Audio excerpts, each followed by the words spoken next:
में था, class 11th में था, पर मैंने कभी ऐसा सोचा नहीं था कि मैं एक दिन ऐसे बच्चों के सामने आके खड़े होके उनको अपनी लाइफ स्टोरी शेयर करूंगा या उनको मोटिवेट करने की कोशिश करूंगा। सो आई होप जैसे आपने अभी दिव्या मैम की बातें सुनी होंगी, तो मुझे लगता है ऐसा कुछ मैं और ऐड नहीं कर पाऊंगा मशरूम्स को लेके, क्योंकि मेरे लिए वही प्रेरणा स्रोत रही हैं। मैंने उनसे ट्रेनिंग ली है, उनसे सारा बिजनेस कैसे मशरूम का काम शुरू करना है, कैसे अलग अलग स्टेप्स हैं, मैंने सब कुछ उनसे सीखा है। तो मुझे लगता है कि अब तक जो उन्होंने आपसे शेयर किया होगा, आपको कुछ सीखने को मिला होगा।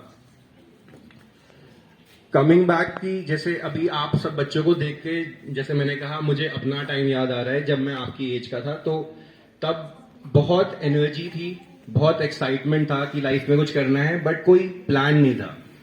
मम्मी पापा की बात ज्यादातर सब इग्नोर करी मैंने अपने टाइम में, और मैं वही करना चाहता था जो मेरे सारे दोस्त कर रहे हैं।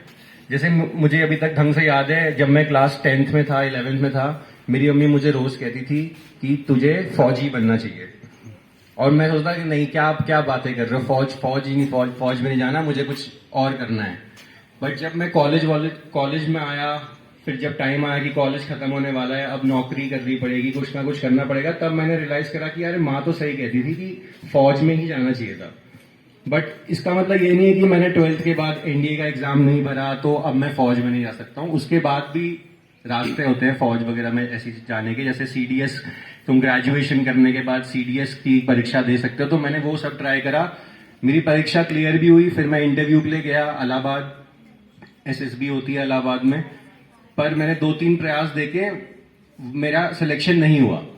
तो उसके बाद मैं कुछ 23-24 साल का रहूंगा तब। तो जब मुझे ये पता लगा कि अब मेरे अटेम्प्ट खत्म हो गए हैं और मुझे कुछ अब पता नहीं अब इसके अलावा मैं क्या करूं, तो कुछ टाइम के लिए मैं बहुत हताश हो गया था लाइफ में कि अब क्या करना है। अगर मैं गिव अप कर देता, मतलब कुछ टाइम, 1-2 हफ्ते के लिए, तो मतलब बिल्कुल ऐसे सैड, जैसे किसी का दिल टूटता है, वैसे ही एक तरह से कि अब मैं क्या करूंगा, ये इसका आंसर ना होना बहुत बड़ा,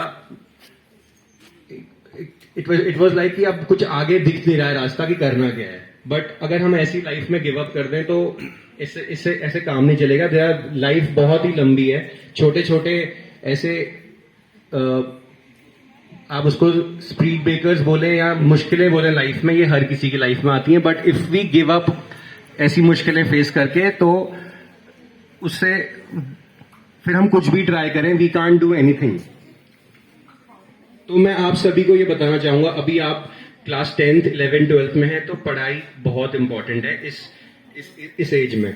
मैं आप सभी को सजेस्ट करूंगा कि इसके बाद, जैसे हर कोई, जैसे आप आजकल जैसे आप लोग अपना दिन प्लान करते हैं कि मंडे को है, मुझे सुबह उठना है, मुझे स्कूल जाना है, ऐसे ही you should plan about your life कि हमें लाइफ में क्या करना है आगे।